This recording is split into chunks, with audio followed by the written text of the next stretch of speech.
name on Blendline TV. Welcome back to the Bend for round 3 of the Circuit XL Championship. We've had about a month's gap between this round and the previous round. It was kind of nice to have a bit of a break and do something else for a little bit, but came back feeling a little bit rusty. Had to learn how to drive a car again on Friday, but we got back up to speed pretty quick, and yeah, it all started working for me again. So this weekend we were the support race for the Australian Formula 4 Championship. So that meant that we were definitely the small kids on the block. There were some big rigged trailers out there parked in the car park. But we also got some TV time, so I'll be able to throw some clips into that for race 3 and 4. Wasn't able to get 1 and 2, but 3 and 4 we got some actual TV time, so I've got the clips in the video. So we're jumping straight into race 1. I'm skipping practice and qualifying because they're kind of boring to watch on YouTube. So straight out of the pits, warming up the tyres and getting ready to line up on the grid for race 1. So I'm lining up in my grid spot, getting it nice and square, not too far forward, not too far back, and in the right one as well. And I'm starting this race right alongside my teammate in the other Terra liveried car.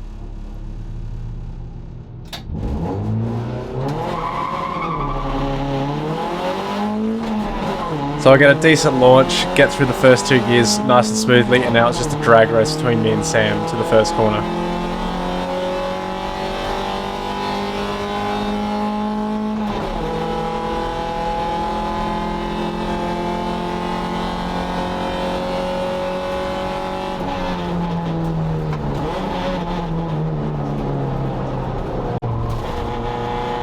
So I got the apex to turn 1 and he does the over and under on me, which is a good move, and he gets me into turn 2 and 3.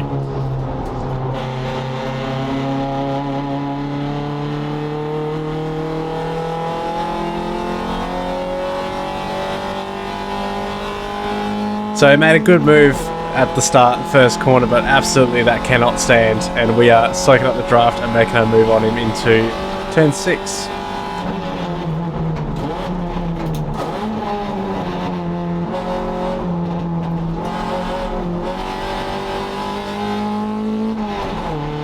So I've cleared Sam, and that little bit of a scrap at the start between the teammates has cost us a few seconds to the pack in front. So got a little bit more work to do, eyes forward, and see if we can catch him.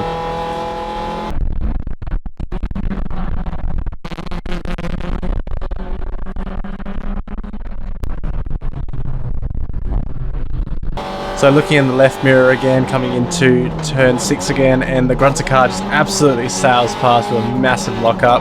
Hello and goodbye. That was interesting.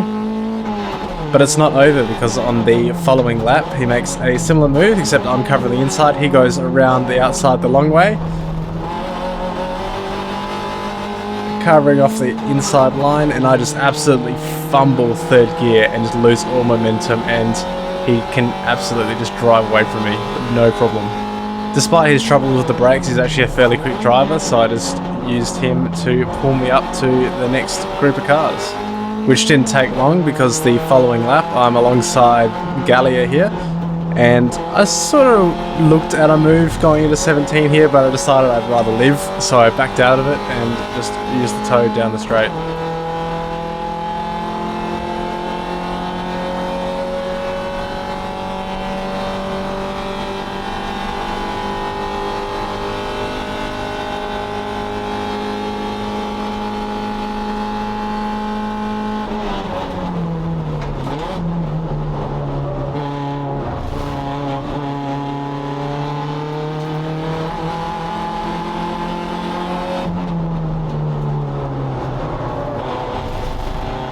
It's always really good when the 2 cars in front of you start fighting, because it slows them both down and lets you get involved and try and pick up the pieces. Unfortunately, it didn't really end up in anything. I couldn't quite close the gap and put enough in to make a move, but that's race 1 done, and it was a decent result. A few more points on the board.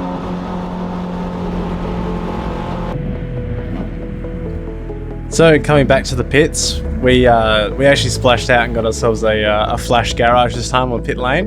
It's a lot nicer than the carports we were using before. So my dad actually came up for this round to give me a hand, which I am super grateful for. He was my right-hand man for this weekend. So when I jumped out of the car, he was just there, we just worked out a game plan and got stuck into it. Discovered a few things we needed to sort of fix on the car. The rear bumper needed a bit of a realignment because it's parachuting a little bit, so got stuck into that, did everything we needed to do for the car and get it ready for race 2. Just watching this footage just sort of makes me think over the last few months I've owned this car, I've learnt so much about how cars work in general. The stuff that we do with this race car, I couldn't even imagine I'd be able to do, months prior. This is my first basic project car, and I've just incredible the amount of knowledge I've gained in such a short time. I absolutely threw myself into the deep end with this car, and it's paid off. And to be honest, the community around this racing category, the other competitors, Mr. XL Garage, Sam as well, just helped me get set up for the racing season, all absolutely made this possible.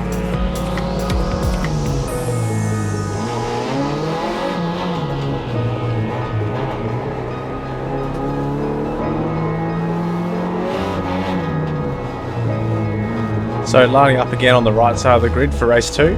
This is the last race for Saturday, and I am starting alongside Pool, who is also another rookie for this season.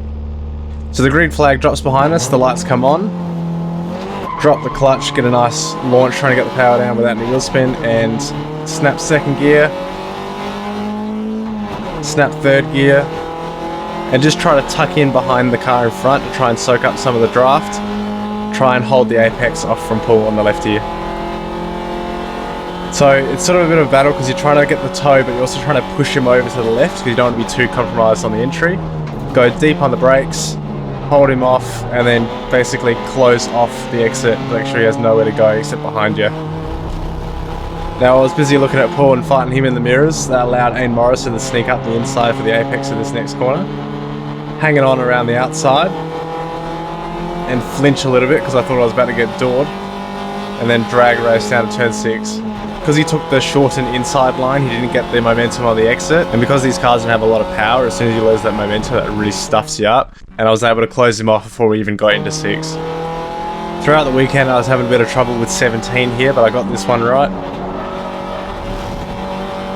It's one of those corners that doesn't look that hard, but it requires a lot of commitment, and you basically got to send it and hang on.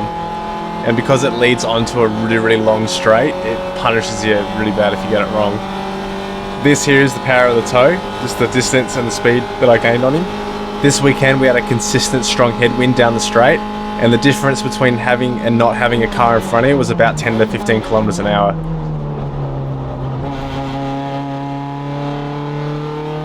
And that toe made for a nice and clean, easy overtake on Adrian Gallia, who's always a really clean driver for us.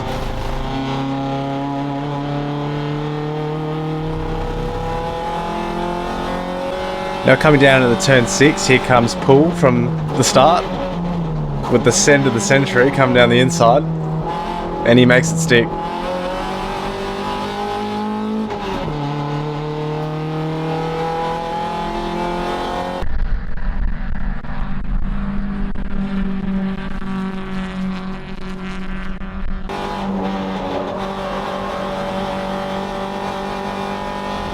So I caught back up to him for the rest of the lap, and here's another demonstration of that headwind and the draft, the toe that you get down the straight, coming onto Pool again.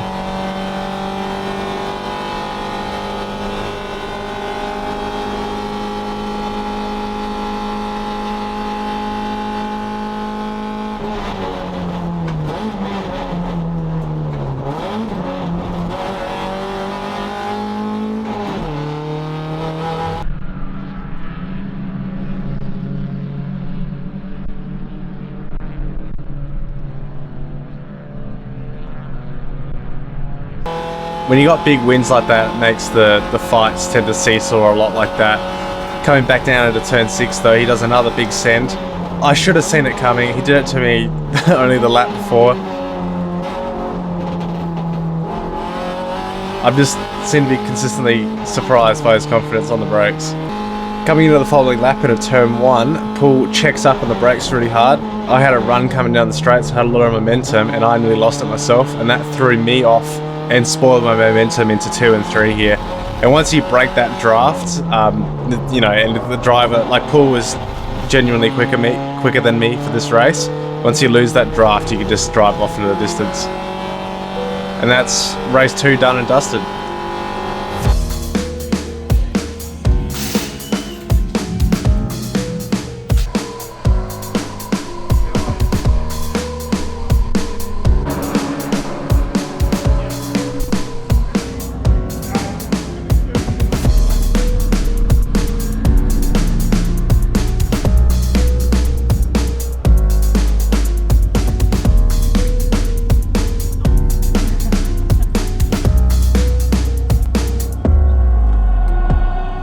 We have Hyundai XL Trophy Series, lots of tyres on the racetrack with a huge field of cars. So on to race 3. This is our first publicly televised race for the season. And you can see me coming into the shot and warming up my tyres. So I got my screen time pretty early on, keep the sponsors happy. And Sam got a full broadside on Blendline TV to show off the Terra livery.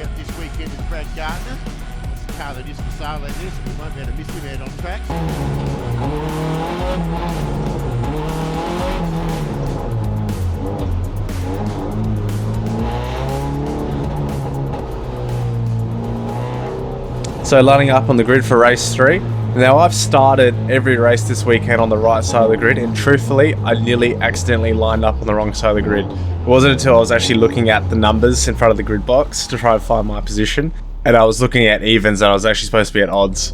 And that whole deal meant I was a little bit flustered trying to make sure I got everything right, and then I absolutely butchered the start, mega wheel spin, then bogged down heaps, just get absolutely beaten off the line by everybody.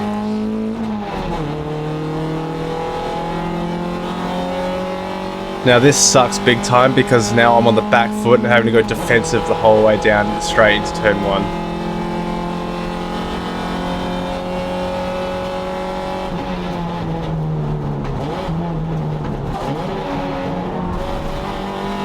And to rub salt in the wound, Elliot Redwood makes a really good move around the outside of turn 1 on me.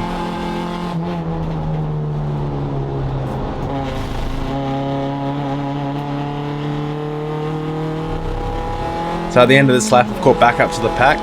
Everyone's fighting on lap 1, so it's all bunched up, and I've got Jet on my inside. I'm boxed in behind Elliot. And Jet just gives me a nice shove and I send it through the grass to take the rally line.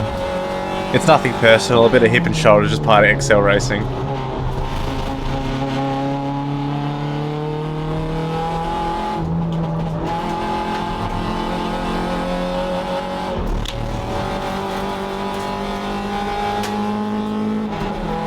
Through this turn. This looks frantic, further back. A Zerk up on the inside, picks up the position there. I think that was Redwood on the outside. We saw Redwood was aggressive yesterday and aggressive here at turn 17. Oh no, Jake Gallia is off on the outside of turn number 17. So we got a bit of airtime on Blendline TV coming into turn 17 here. Boxed in with Elliot and Jet with their fight. Just giving Elliot a bit of a shove to remind him I'm here. So I come up alongside him. I've got the outside line. The inside's massively compromised, but he still hangs on. But the outside line just gives you a lot more momentum, and I get a run on him down the straight. So on the following lap, Amy Morrison takes a scenic route through turn 13.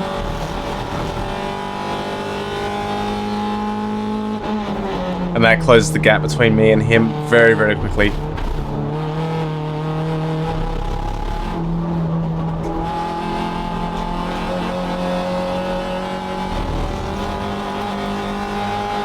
Just give him a little bump to let him know I'm here.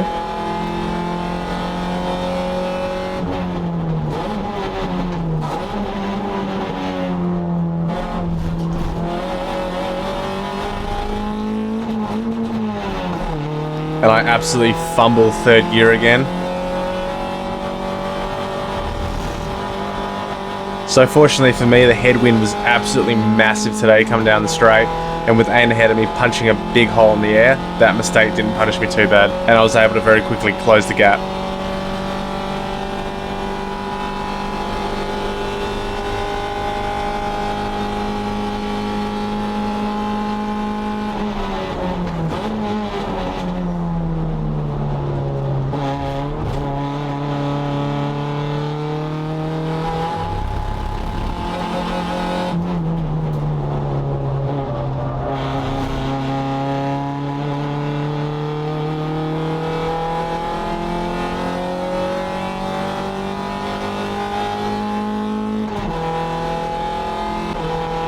So the next driver ahead is Pool again, and unfortunately he's managed to pick up a cone.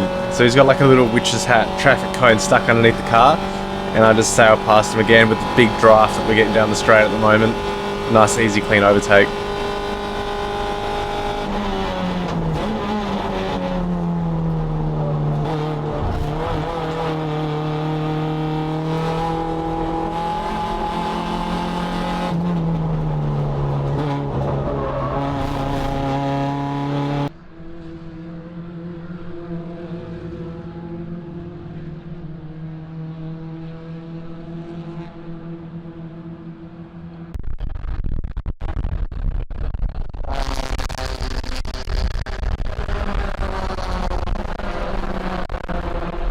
Of the Penrite sponsored machine, mighty close at the end. I don't know what happened to him on the exit of the final corner. Let's look at the back of that car there. I think that's the Paul Venture. I think he's picked up the witch's hat.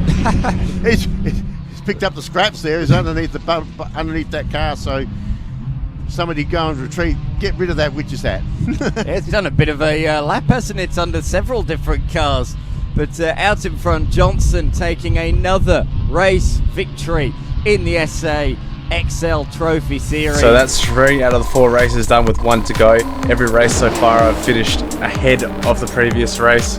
So I'm still going forward, so I've still got momentum. 1 to go, and it's the grand finale.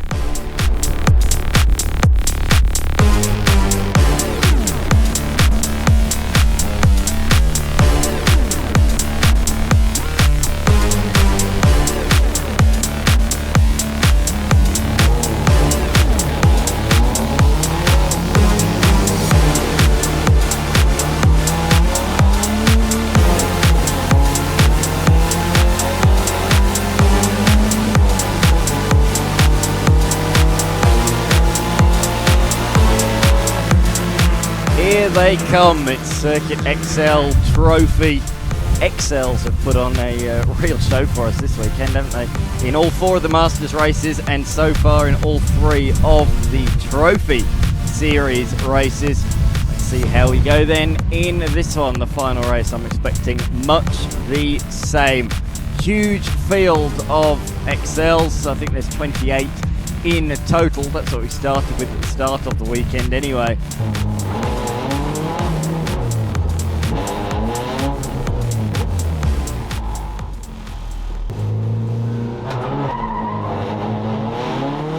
So another start from the left side of the grid, and another really average getaway. Don't know, maybe the left side's an unlucky side for me.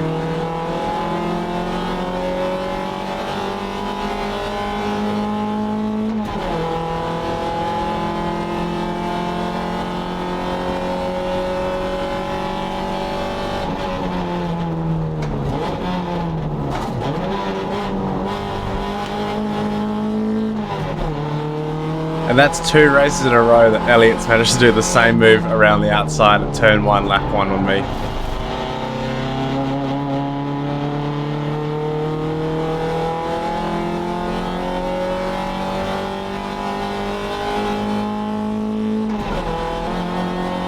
So I'm actually pretty decent around the back half of this lap at the bend, so I'm able to catch back up and put the pressure on him into 13.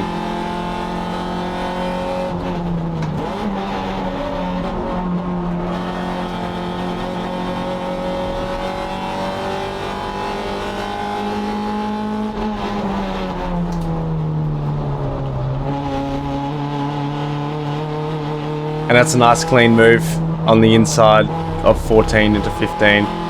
Elliot's a nice clean driver with good awareness, so I feel confident be able to sneak the car around him and do moves like that. So the grunter car that started from the back is caught up to me already, and he sneaks down the inside of 6. Bit of a luck up from myself. Not the smoothest braking I've done, but overall clean move, and then I can use him to catch up to the next pack. Which didn't take long, only about half a lap, and it's all going on in front. They're having a fight of the century, and I gotta try and catch up and pick up the pieces.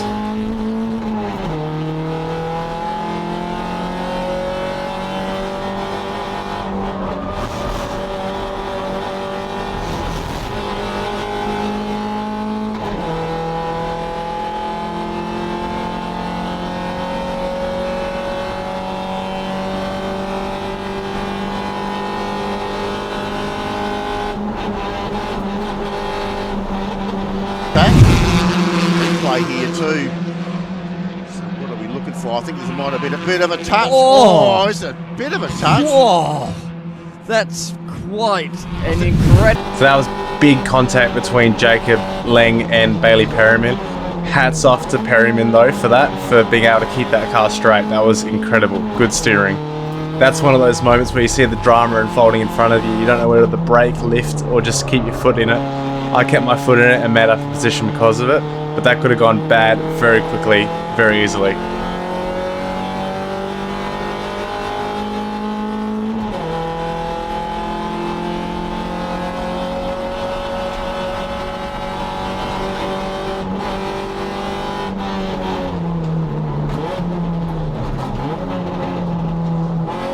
So coming into turn 6, we're all massively bunched up. I give Paul a shove under brakes and the grunter car sails off at a distance after he misses the braking zone. And so the battle continues into the triple right-hander.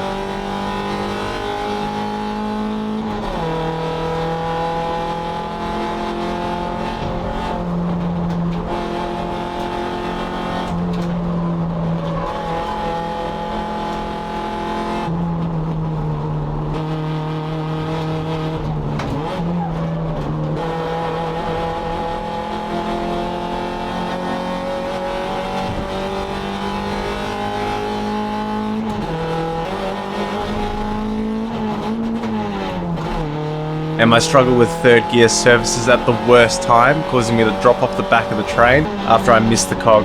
But fortunately, that headwind's still present and there's a massive tow allowing me to get involved again by the end of the straight.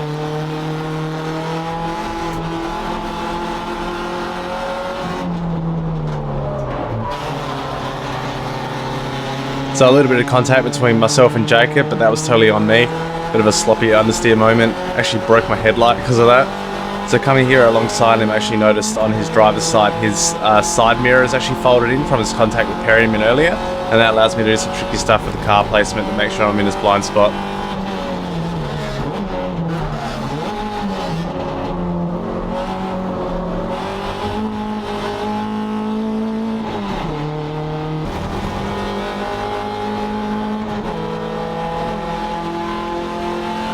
So this is where this blind spot comes into play. I'm out of sight from him. He thinks I'm going to make a move down into this corner here, and he goes deep to try and make room so we don't come together. Compromises himself and allows me to sneak up alongside him.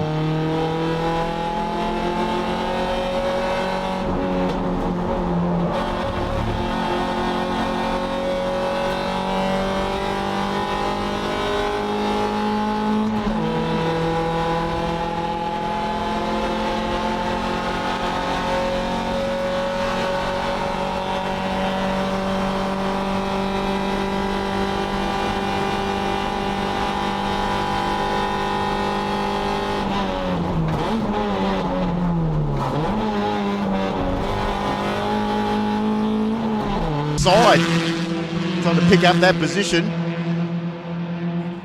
That's Cam Quinn on the inside there, the TCM entry. Who's he got on the other side? The 61 car, Jacob Lengs. They're a little bit further back in the field. Good to see Gallia's out there circulating in the Grunter Racing entry, just tucked in behind them.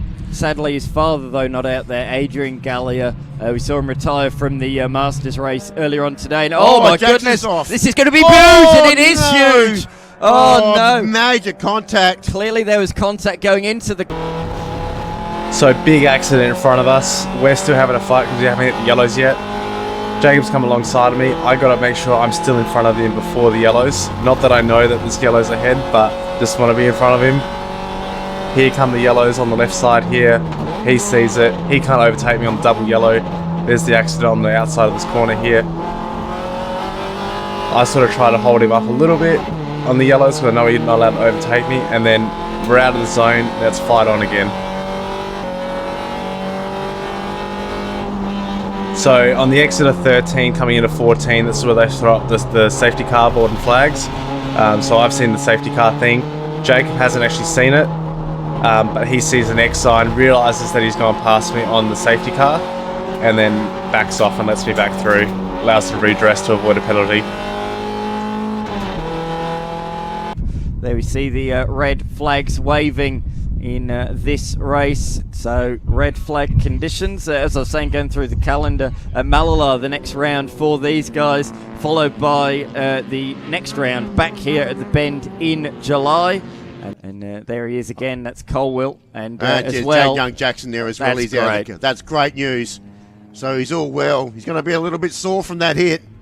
Well, here it is once again. So just look then, the number 45 up the inside of Vaughan and went up the inside of Freed, but he outbroke himself. He thought, I'll take to the grass, I think, or was he forced on there? No, he took to the grass, I think, to try and avoid everybody. But sadly, he did not avoid the driver at the front of the field, Colwell, down there, and the race has been made official. So Joel Johnson, for the 3rd straight round this year and 4th straight round in the last 4 events in XL Trophy, takes a clean sweep. So that was a massive hit between those two guys. Fortunately, they're both totally fine. The roll cages and everything do their job. These cars are actually pretty safe for what they are. Incredibly as well, Sullivan, I've just seen, apparently he's going to be at Mallala for the next round. It's like a 2-week turnaround time, and he's already got another car sorted, which is unbelievable to be able to get a car reshelled and organised in that time. So yeah, good job, man. But that was the end of the weekend. Good racing all round. That race 4 really kicked off. The last race of every race weekend is always the big one. It's kind of the send it or bend it round. Blendline TV did an awesome job broadcasting all of our races. It's really cool being on TV at like grassroots levels like we are. So yeah, and also love that they let us use their clips. It's fantastic. Next round, Mallala, very quick turnaround time. Got to get everything organised. Got to put new brakes in the car. That's a decent job I still got to do. If you like these videos, like it. It helps me out. Subscribe if you want to see more of them. Leave a comment, tell me what you think, tell me what you saw, tell me your favourite bit. I love reading them. And yeah, we'll see you at the next race. Thanks for watching.